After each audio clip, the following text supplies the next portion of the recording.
سلام كم يتصنحوا فتوى تخاطرتنا ببزلهم سلام كون لكم تتمنخوا قبل مرور ما بزح الساعه زهراو كنزل منغستي ኤርትራ ኣብ ሓያል ጽምዶ ተጸሚዶ ከምዘሎ ምስተፈላለዩ ጉራብቲ ሃገራትን ሓያላት ሃገራት ዓለምን ወሳን ዝኾነ ጽምዶ ርክባትን የካይድ ከምዘሎ ከምውን ምስ ጅቡቲ ወሳን ዝኾነ ርክባት የካይድ ከምዘሎ ተገሊጹ ኣሎ። ብዛዕባ ዘደማ ሓደ ዓዊ ሓበሬታ ሒዘልኩም መጽየለኹ ብሓደ ኮይና ክንሬና ካብዚ ወጻ ድማ ስታሊን ድማ ንኤርትራ ሓደ ዝሕጉዝ ዜና ኣሎ ክብል ስታሊን ሓደ ዝሕለፎ መልእክቲ ኣሎ። ብዛዕባ ዝውን ብሓደ ኮይና ክንሬና ሙጻል ድማ አረጋይ ድማ ንኤርትራ ከጥፎ ዝሓስቡ ዘለው ሰብ እንኳን ሻዕብያ ንሕና እውን ደለሚና ክብል አረጋይ ሓደ ዝሕለፎ መልእክቲ ኣሎ። ብዛዕባ ዝደማ ብሓደ ኮይና ክንሬና ከምኡ ድማ ነዚኦም ሙልካት መሳሰሉ ትሕዝቶታት ይዘልኩም መጽየለኹ ክሳብ መወዳእታ እዚ ቪድዮውን ሓቢርኩም ጽንሑ እሽሞ ፍትዋ ተኸታተልትና ቀዳሚ ቪድዮና ድማ ሃይለ ትድርቢት ድማ ምሻዕብያ ሞ እቲ ዘሎ ሰላምን ጽምዶ ርክባትን የዝልቀልና ክብል ሃይለ ሓደ ዘመሓላለፎ መልእክቲ ኣሎ። ብዛዕባ ዝደማ ሓንቲ ቪድዮ ይዘልኩም መጽየለኹ እስኪ በዛ ቪድዮ እዚኣ ድማ ላይክ ምግባርን ጀምር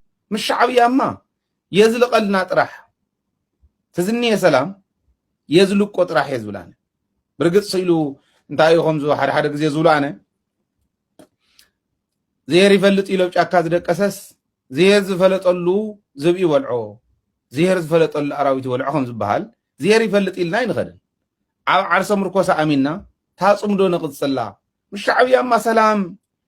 ክነምጽእ በል ንብለለና ታተጀሚራኒ ጽምዶ ይቕጽላ የዝብላነ ህዝቢ ኤርትራ እውን ክጥቀም ህዝቢ ትግራይ እውን ክጥቀም ክልቴና ክንጥቀም እንተኮይና ጸላእትና እውን ከይደፍርና እንተኮይኖም ትጽምዶ ነስፋሕ እዩ ንእመኖ መራሕቲ እውን ህዝቢ ከኣምን ከሎ ንዓኹም ርእዩ ንሕና እውን ትካላት ንመርሕ ህዝቢ ንመርሕ ዘለና መዓልታውን ህዝቢ ኣብዴት እንገብር ከማይ ዝበለ ከምቲ ካሊእ ዝበለ ሚድያ ዘሎ ሰብ ነቲ ህዝቢ ተሓቂ እንዳነገረ ስጋት እንተሃልዩውን ክስተኻኸል እንዳሓተተን መራሕቲ ካብዚ ወጻኢ ድማ አረጋይ ድማ ንህዝቢ ኤርትራ ከጥፎ ዝሓስቡ ዘለው መንግስቲ ኤርትራ ከጥፎ ዝሓስቡ ዘለው ሻዕብያ ዝደልዮም ዘለው ንሕና እውን ደልዮምና ክብል አረጋይ ሓደ ዘመሓላለፎ መልእክቲ ኣሎ። እስኪ ሰሚዕና ንመለስ። ህዝቢ ኤርትራ ክጠፍእ መንግስቲ ኤርትራ ክጠፍእ እንድሕር ዝሕና ይኮይኖ መንግስቲ ኤርትራ ብደም ዝደልዮም መራሕቲ ተሃለው ወይ ከዓ ጸላእቲ ትግርኛ ተዛረብቲ ግን ድማ ናሽዋ ሰባት እንታልዮም ታዩቲ ሓጢያቱ እንኳን ሻዕብያ ንሕና ባዓትናኮ ልደልዮም ኣለና ሓቂ ምዝራ ስለዚህ ከም ዝበሃል ዘራ ያለ ስጉምቲ ክውሰደኒ ይውሰደልካን ፈረቓን እዩ ዘራ ልዕሊ ሕጊ እንተኮይኑ ስጉምቲ ይውሰደልን ፈረቓን ጀነራል ታደሰ ያ ሻዕብያ ኣብ ፖለቲካ ትግራይ ኢዱ የእቱሎ ዝብል እምነት የብለይን ኣነ ኢዶ የእቱ ባንዳታት ተጋሩ ሸዋውያን ፀረ ኤርትራ ፀረ መሪሕነት ናይ ኤርትራ ግን ኣለዉ ኣይተም ሓድረንን ክብሎ ዘሎ ህዝቢ ኤርትራ እዩ ብርሃን ክብሎ ዘሎ ህዝቢ ኤርትራ እዩ ሻዕብያ ካብ ብራኽ ህዝቢ ኤርትራ ዝወፀ ውድብን መንግስትን እዩ ስለዚ ኣብ ዘይምልከተካ ዳ ሰዓት ኢኻ ሻዕብያ ከምዚ ገበረ ሻዕብያ ከምዚ ገበረ ሻዕብያ ከምዚ ገበረ ስለዚ ኺዳን ኣመነ አልሸባብ ሲ ምስ አልሸባብ እውን ክንሰርሕ ኢና ኢሉ ኣብዚ ዶ እኒሆን መዓት ፀረ ሻዕብያ እኮ እኒሆ ኣብዚ ኣብ መቐለ ሻዕብያ ክፉእ ነገር ዝገብር ትዝኸውን ኣብ ፖለቲካ ትግራይ ዝኣቱ ትዝኸውን ፀጥታ ትግራይ ክዘርግ ትዝደሊ ነርኮ ሓኒቑ ከም ወሰደ ነይሩ እንኳን ካብ ትግራይ ሲለካ ኣለኹ ካብ ኢትዮጵያ ሓኒቑ እኮ ይወስድ እዩ ድሕር ደሊ ሻዕብያ ረቂቕ ስለይ ኣለዎ ረቂቕ ወታደራዊ ስርሒት ኣለዎ።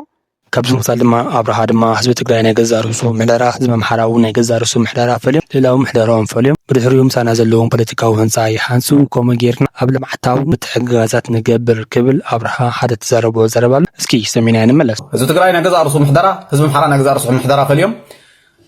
ልዕላዊ ምሕደራኦም ፈልዮም ብድሕሪኡ ምሳና ዘለዎም ፖለቲካዊ ህንፃ ይሃንፁ ማለት እዩ። ከመይ ጌርካ ኣብ ልምዓት ነተሓጋገዝ ኣብ ካልእ ፀጥታ ነተሓጋገዝ ንሃንፆ ነቲ ህንፃ ኣብዚ እዋን እዚ ሓደ ጉሉሕ ስእሊ ናይ ትግራይን ናይ ኣምሓራን እዩ። ናይዚ ህዝብታት እዚ ሕቶ ክምለስ ኣለዎ ርእሰ ምሕደርኡ ክእውጅ ኣለዎ። ህዝቢ ትግራይ ሕቶ ኣለዎ ህዝቢ ኣምሓራ ሕቶ ኣለዎ ሕቶኦም ከመይ ጌርካ ምለስ ህዝቢ ኦሮሞ ሕቶ ኣለዎ ዶ ብመን ተወኪሉ ዘለዎ ውክልና ተልይዎ ይምፃእ ኣነ እውን ምሳኹም ክረዳእ ይደልየ መርሲ የድልየኒ ዝብል ኦሮሞ እንተልዩ ናብቲ ዝምልከቶ ኣካል መንግስቲ ኤርትራ ይምፃእ ኦነግ ኮብ ኤርትራ ነይሩ ከምኡ ኣለዎም እንተኮይኑ ይምፃእ እቲ ኣብ 4 ኪሎ ዘሎ ኦሮሞ ዝወከለ ኤሊት ግን ኣነ ክምልስ ናይ ኦሮሞ ናይ ኩሽ ናይ ገለ ኢሉ ኸይ ስለ ዘሎ ንሱ እንድሕር ኮይኑ ወካሊኡ ንሱ ፀላኢና እዩ ናህና ፀላእቱ ዝኾኑ ኤሊት እዮም ወኪሎም ዘለዉ ማለት እዩ። ስለዚ ጉዳይና ኣይኮነን ካልኦት እንድሕር ኣለዎ ኮይኖም ክረዳዳ ዝብሉ ግን ይምፁ። ኣብዚ እዋን እዚ ሓደ ጉሉሕ ስእሊ ብመሰረቱ ግን እቲ ሕቶኦም እዚ እንድሕር ኮይኑ ከመይ ገይሩ ይምለስ ኣብ ዝበሃል እዩ። እዚ ከዓኒ ምናልባት ተጋሩ ዝሓለፈ ተዛሪብና ኣለና ትግራይ ኣለና ዝብልዎ ግዝኣታዊ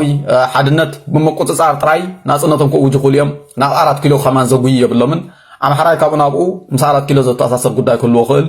ከመይ ገይሩ ይበፅሕ ኣብ ዝበሃል እንታይ እቲ ፖለቲካዊ ደገፍ ዝውሃቦም ስለዚ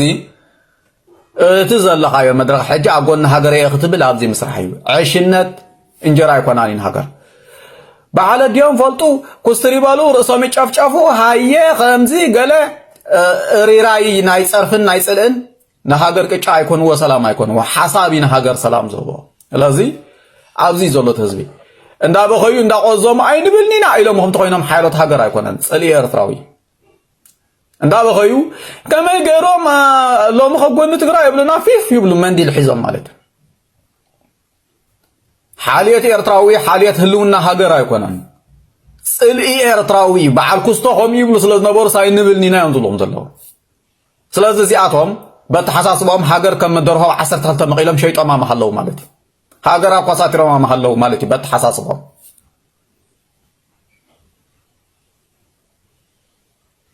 هذا إرتراوي أبرها سلز بلو أنا أيدوغموني زبلتوين هاجر يفلتني كم يجرنا هاجر كم زلنا يفلتني حساب يملخني حق يملخني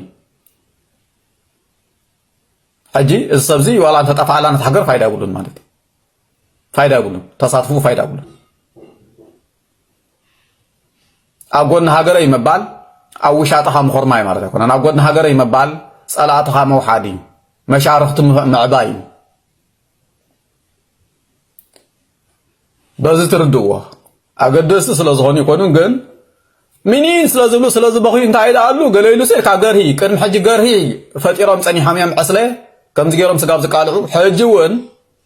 غرهي فطيرهم عنكيكي كايبلهم عنكيكي زبل نروسو طرح يزدكم ابزا دغه ابدغه كلنا سدتኛ هات موانا زሆነ ሰብ ከይርሳ ወዳ ቤታት ፖለቲካው ወዳ ቤታት አሎ አባላት ናይቲ ፖለቲካው ወዳ ቤታት ናይቲ መንግስት ዝሆኑ ታራ ኣለዎም ስራሕ ኣለዎም እማም ኣለዎም አባላት ናይቲ ፖለቲካው ወዳ ቤታት ዘይኮና ግን ኤርትራውያን ስደተኛታት ኮይና ህዝባው ታራ ኣለና ንከብ ሰባታትና ንዝክር ዳጽነትና ንዝክር ኣብ ስደትና ዘለና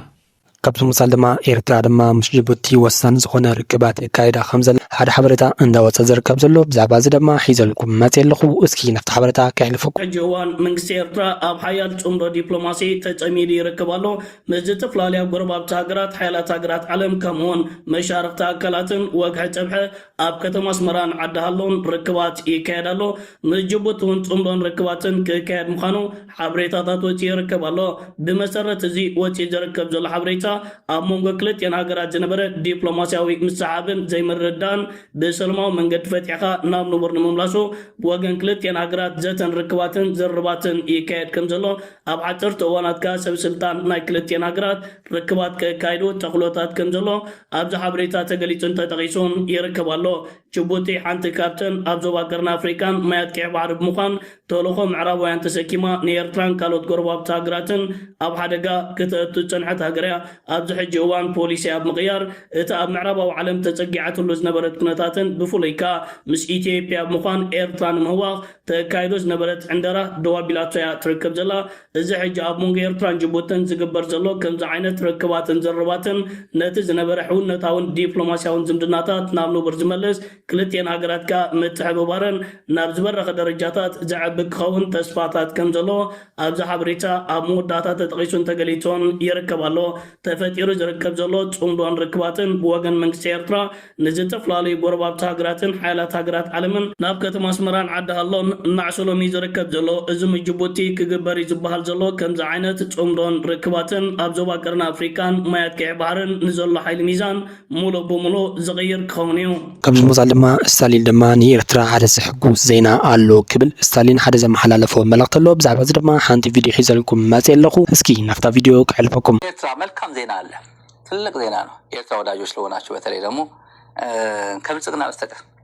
አብይ በስተቀር አብይ እንደዚህ አይነት ዜና ሲመጣ አብይ በዚህ ቴዲ መጣበት ቴዲ ኒውክሌር ነው የሆነበት ቴዲ መቀለ መንግስት እየመጣ ነው ማለትሪ መንግስት ቁጭ ይላል መቀለ ከባድ ነው ለብልጽግና እንዴት ነገሮችን ጥልፍልፍ እንዳለበት አሜሪካ ደግሞ ከኤርትራ ጋር ያላትን ግንኙነት ስትራቴጂካሊ ማሳደስ ፈልጋለሁ ስትል ወሽመጡን ተቆረጠ እኔ 138 ነኝ ሲባል ዳዝማረ 3 ሚሊዮን ይሁን 5,000 ይሁን ማናት የምትባለው የአብይ አክቲቪስቷ ትንሽ ሀገር አለች የሴቷ ሁሌ በሄደች ኢትዮጵያ የምትለዋ 300 ሺህ የአሜሪካን ዶላር የቀረጠፈችው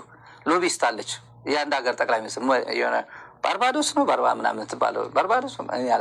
በቅርብ ጊዜ የሰማት ይህች ሀገር ባርባዶስ አላቃትም ነበር። ደሴት ነች ምናምን ነው የሚባለው። እርግጠኛ አይደለም ባርባዶስ ምናምን እና 300 ሺህ ብር ነው ያስቀረጠፋል ሎቢ እንድታደርግ በየቦታው እና ሰው ማለት ነው የብልጽግና ጎድ ነው እና እነሱን አሰማርቶ ምንም ሊያደርጉ አይችልም። የባህር እንትን ካለ ባርባዶስም ትሁን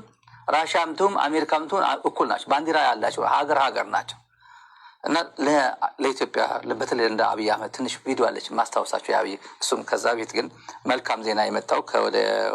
ወደዚህ እንደምታዩት የትራምፕ አስተዳደር ወሳኝ ነው። US seeks to reset ties with Eritrea ይሄ ስትራቴጂካል ከአፍሪካን ስቴት የሆነችው የምስራቅ አፍሪካ በምን ቦታ ላይ እንዳለች ኤርትራ የምታውቁት ነው እና 700 ማይል ነው ያላት። 700 ማይል ወደ ኪሎ ሜትር ቀይሩት 1000 ሳምቲንግ ነው 1000 ሳምቲንግ ኪሎ ሜትር ከባህር ጋር ትገናኛለች። እዚህ ላይ የትራምፕ እንትን በዝርዝር ብናቀርበው በዝርዝር ምን ያለው እንዴት እንደፈለጓት ማለት ነውና ስትራቴጂካሊ